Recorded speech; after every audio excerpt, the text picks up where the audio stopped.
Yo también he tenido dudas, pero mis dudas no determinan en nada la realidad de Dios.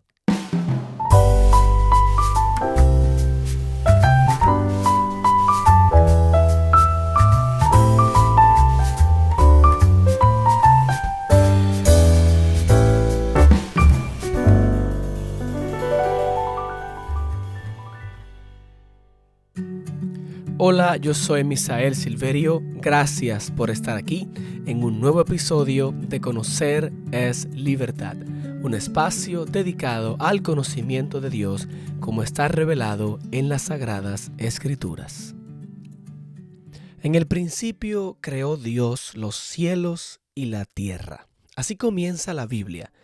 Y algunos entienden que este es el versículo más importante de toda la Biblia. Bueno, dentro de muchas cosas, este texto nos señala al Creador y esto es lo más importante, habla de un Creador.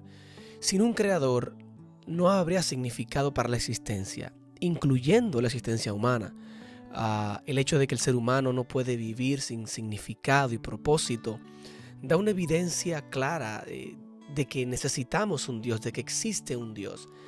No hubiese el deseo de ir más allá, de un propósito más elevado, si no hubiese un creador. Si fuésemos solo el producto de la casualidad, pues no necesitaríamos propósito y significado. Pero, ¿quién es el Dios de la Biblia?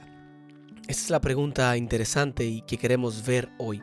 ¿Quién es el Dios de la Biblia? Bueno, el doctor James Duncan enseña que el concepto bíblico de Dios está completamente unido a la creación. Dios es el creador y Él existe antes del mundo, de la creación, del tiempo y del ser humano. Y dentro de las Escrituras no se encuentra un intento para explicar a Dios.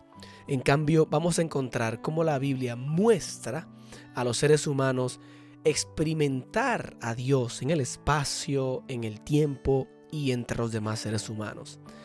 El relato de la creación, vemos una imagen de Dios muy interesante que va a permear en toda la Biblia. Primero, Génesis 1:1 dice: en el principio creó Dios, y usa la palabra hebrea Elohim, que resalta la idea de fuerza y de preeminencia. Dios está fuera del espacio humano. Dios es más grande que el ser humano. Y la Biblia muestra que Dios habita en los cielos, más allá de las estrellas. De forma similar, Dios es eterno, más allá del tiempo humano. Esto muestra un Dios en cierta medida que está lejos del ser humano. Está por encima del ser humano, es poderoso, es eterno, es sublime, es santo. Está al control de todo, pero fuera del control humano, es soberano. Y segundo, Dios también es un Dios cercano. Y cuando tú lees Génesis capítulo 2, ahora encuentras que Dios está creando al ser humano con sus manos. Y ahora tiene un nombre personal, Jehová. El resto de la Biblia nos va a enseñar que Dios se revela por su nombre. A Moisés se le reveló a Abraham y le dijo a Moisés: yo soy el que soy. En la Biblia, Dios es personal, actúa en la historia y se revela en el tiempo. Entonces encontramos una tensión aquí. Dios está lejos, es eterno, es sublime, pero a la misma vez está cerca. Es Padre, pero también es santo, es amor, pero también es justicia. Y esa tensión es la manera interesante cómo Dios se ha revelado, parte de cómo Dios se ha revelado, y tenerla presente es vital para relacionarnos bien con Dios de manera correcta. Y tal vez te preguntes, ¿por qué es importante tener esta imagen de ese Dios cercano y lejano? Bueno, es interesante porque, en primer lugar, me enseña cuál es mi posición delante de Dios y también en relación con mis semejantes. Dios es más grande que la humanidad. No te olvides de eso nunca. Él es grande. El ser humano le debe a Jehová la vida. También le debe obediencia, también le debe adoración. El Dios de la Biblia, Jehová, Dios, no es un superhumano como algunos postulan. tampoco es el invento de la mente humana. Él es el gran yo soy, el eterno creador. Y tener presente su grandeza y esa lejanía me motiva a mí a temerle, a adorarle, a obedecerle, a respetarlo, porque Él es más grande que yo. Dios me creó y esto es interesante porque olvidar eso me puede llevar a otro extremo. Por ejemplo, si yo veo a Dios solamente así, y bueno, la otra cara de la moneda es que Dios es cercano. Él es padre, Él es amoroso, Él se interesa por la humanidad. Génesis 1 nos presenta un Dios grande del universo. En el principio creó Dios, los cielos y la tierra, todo grande. Pero en el capítulo 2 está más cerca de la humanidad. El resto de la Biblia nos muestra un Dios poderoso, pero también nos muestra un Dios cercano y amoroso. Vamos a encontrar, por ejemplo, el Salmo 23. Jehová es mi pastor, nada me faltará. Un Dios cerca, un Dios que es mi pastor, que está conmigo. Pero cuando volteo la página, el Salmo 24 dice: de Jehová es la tierra y su plenitud, el mundo y los que en él habitan. Habla un Dios grande, poderoso. Entonces, Dios no está lejos de la humanidad como el deísmo lo plantea, de que Dios ha abandonado a la humanidad, sino que está cerca. Él te ama, Él te cuida, Él sabe tu situación. Y ahora, cuando tienes eso claro en tu mente, te motiva a confiar, a amarlo, a volver a Él, no importa la situación, porque así es Dios. Qué lindo es conocerlo en esa totalidad.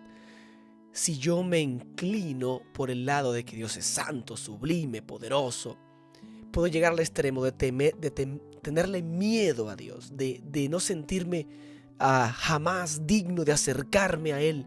Y si peco, le tengo miedo a su destrucción. Generalmente, cuando se levanta solamente esa cara de la moneda, o esa manera de Dios, esa santidad de Dios solamente, entonces puedo llegar a un legalismo, puedo llegar a tenerle miedo a Dios. Pero también ocurre un peligro cuando solamente levanto al Dios amoroso, bondadoso, que está cerca, porque puedo rebajar a Dios a mi nivel humano. Entonces la Biblia me presenta a un Dios así, y esto estaba muy claro en la mente bíblica.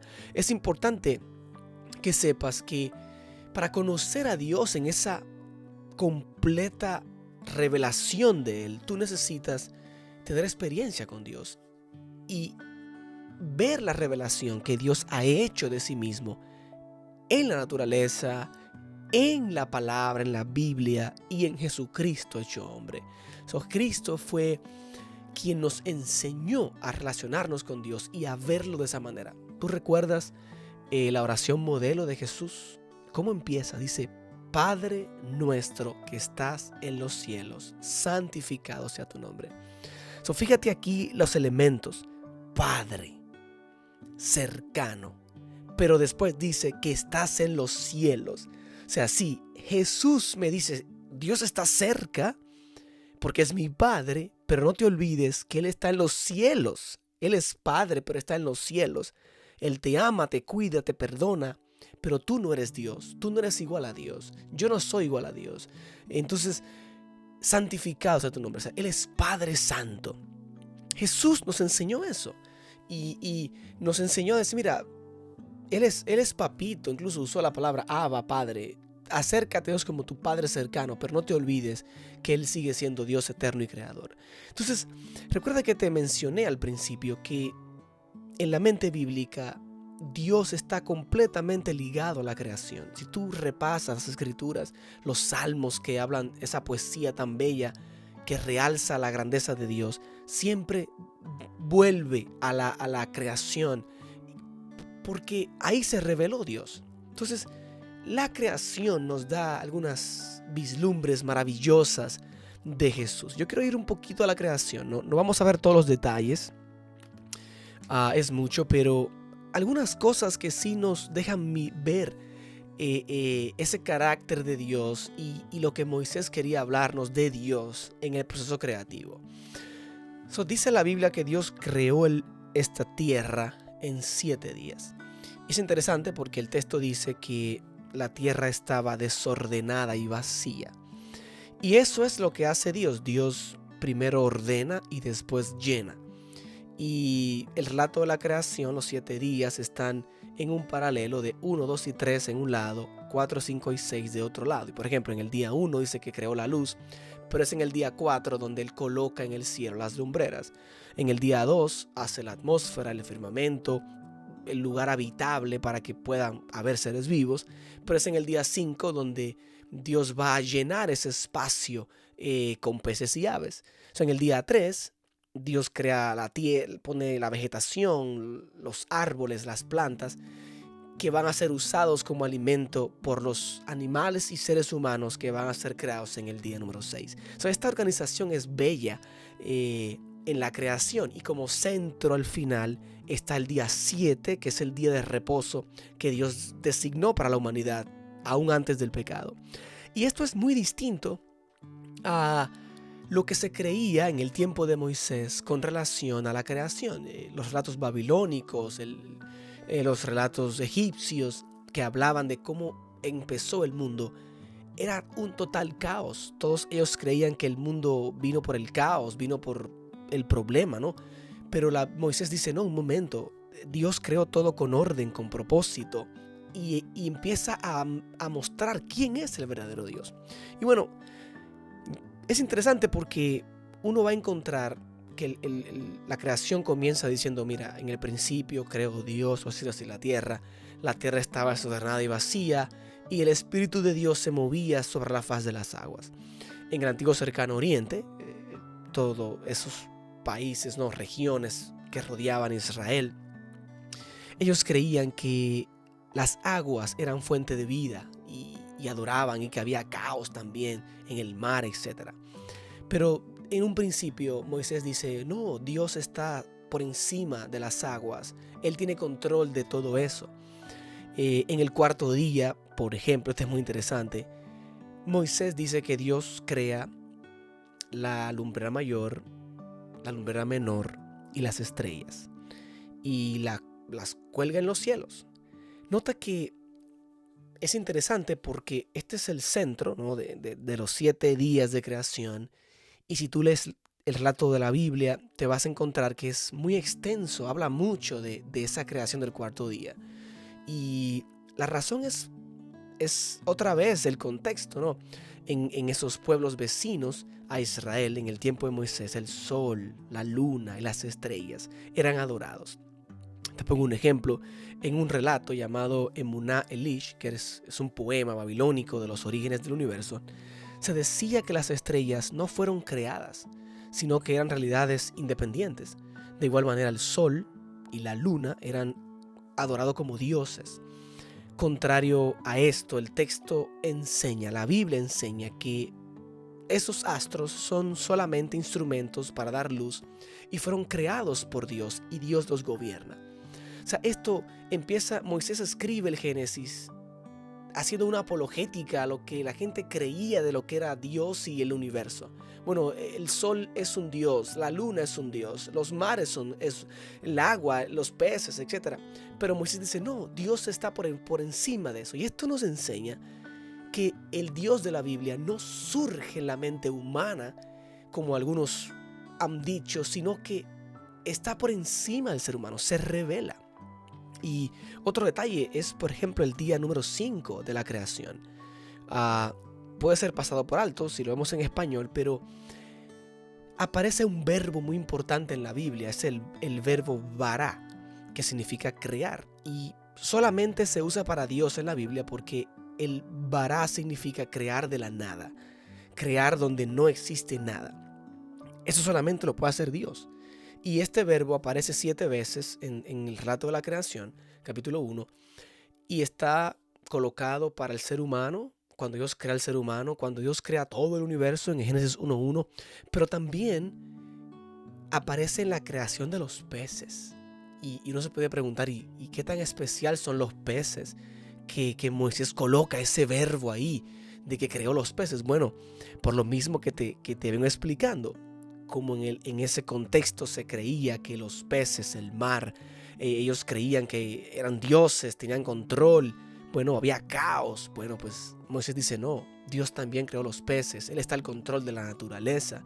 El dios Dagón, por ejemplo, era conocido y se conoce como el dios de la fertilidad, el dios de la productividad, pero en ese día quinto aparece otra palabra, que es la palabra barak, que es bendición. Y la bendición está ligada a la productividad. O sea, la bendición la da Dios, la productividad la da Dios. No Dagón, sino Dios. Entonces, nos muestra cómo Dios está por encima de todas las cosas.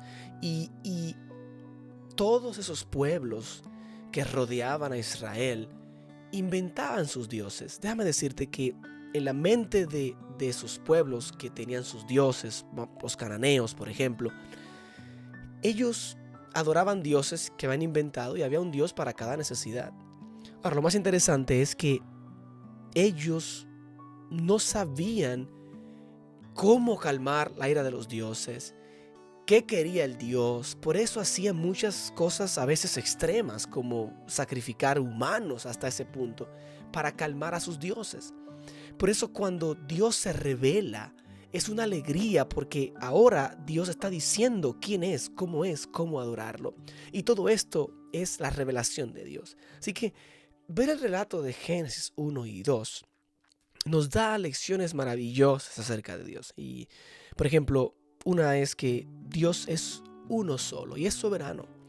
No hubo un pleito entre dioses, no hubo caos, no hubo un acto sexual para crear al ser humano. No, todo fue creado por el propósito y el poder de un diseñador, el Jehová de los cielos. Y déjame decirte que cuando tú aceptes la soberanía de Dios en tu vida y tú lo tengas como tu único Dios, tú vas a encontrar un buen rumbo para tu vida. Otra cosa que vemos es que Dios creó de la nada. Él es antes de la materia, y esto me da esperanza a mí, porque si Dios pudo crear todo este mundo de la nada, ¿qué no puede hacer con mi vida? ¿Qué no puede hacer Dios con mi existencia? Dios creó todo. Imagínate qué puede hacer con tu vida.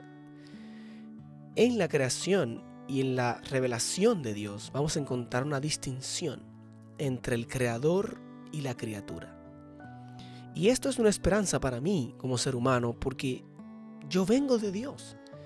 Y recordar que soy su criatura y que soy su hijo y que Él me hizo, me da propósito. No estoy aquí por la casualidad, no estoy aquí por el invento de nada ni de nadie.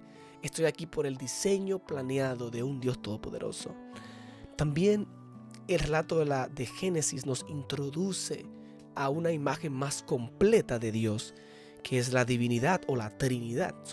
Génesis nos habla de que Dios dice hagamos al hombre en 1:26, hablando de una pluralidad. Luego más adelante vamos a ver que quién es esa pluralidad, el Hijo, el Espíritu Santo. No, tal vez otro día hablemos de eso, pero ahí encontramos eso de Dios también. También encontramos que Dios es moral. Esto es muy interesante. Dios define lo bueno y lo malo. Y déjame decirte, el Dios que te creó es quien sabe más que nadie lo que te conviene para tu vida. Y aquí puedo pararme un poquito, porque hablar de valores morales hoy día es algo desafiante, ¿no? Mucha gente pues no quiere respetar a nada, ¿no? Pero Dios dijo cómo son las cosas. Dios dijo, mira, es hombre y es mujer. Dios dijo qué hacer y qué no hacer. Los valores morales vienen porque existe un Dios. Imagínate, ¿por qué hay valores morales? ¿Por qué hay reglas? Si Dios no existiera, entonces tampoco fuese necesario que existieran valores morales, que existieran estándares de comportamiento. Porque total, si yo soy el producto de la casualidad o vine por evolución o lo que sea, ¿quién coloca un estándar de moralidad? Entonces, ahí entra Dios. Hay un estándar, hay un absoluto. Y aunque el posmodernismo, la poscristiandad quiera vender la idea de que no existe un absoluto, es imposible vivir sin un absoluto. Dios está ahí. Dios es el absoluto. Y bueno, la adoración también se fundamenta en ese Dios creador. Los salmos en la Biblia, la adoración en Apocalipsis, al final de la Biblia, todo vuelve al Dios creador. El rey David escribió en el Salmo 14:1: dice el necio en su corazón, no hay Dios. En la mente bíblica, solamente los necios, los tontos, afirman que no hay Dios. La mente bíblica tiene muy claro que solo puede existir vida con Dios y solamente con Dios. Y tal vez en tu caminar por el mundo, en tus años de vida o lo que has visto, ¿no?, en las iglesias, tal vez has visto pastores hacer cosas que no son buenas, iglesias haciendo cosas extrañas y tienes duda de Dios por esas cosas, tal vez por tu existencia, preguntas existenciales, pero yo también he tenido dudas. Ahora, yo quiero decirte que tus dudas y mis dudas no van a cambiar la realidad de Dios. Así que el sol que sale cada día, las flores que destellan su belleza, el nacimiento de un bebé, el correr de las estaciones, el ajuste fino de este vasto universo, la inteligencia de la naturaleza, el poder de las Sagradas Escrituras, los límites del mar, el predicador apasionado, el amor de un matrimonio, los límites del ser humano, los buenos placeres de la vida, el diseño perfecto del cuerpo humano, cada buena acción, la resurrección de Jesús, cada vida transformada, cada cosa bella que ocurre cada día en este mundo, cuentan de forma clara y audible la existencia y el maravilloso amor de Dios.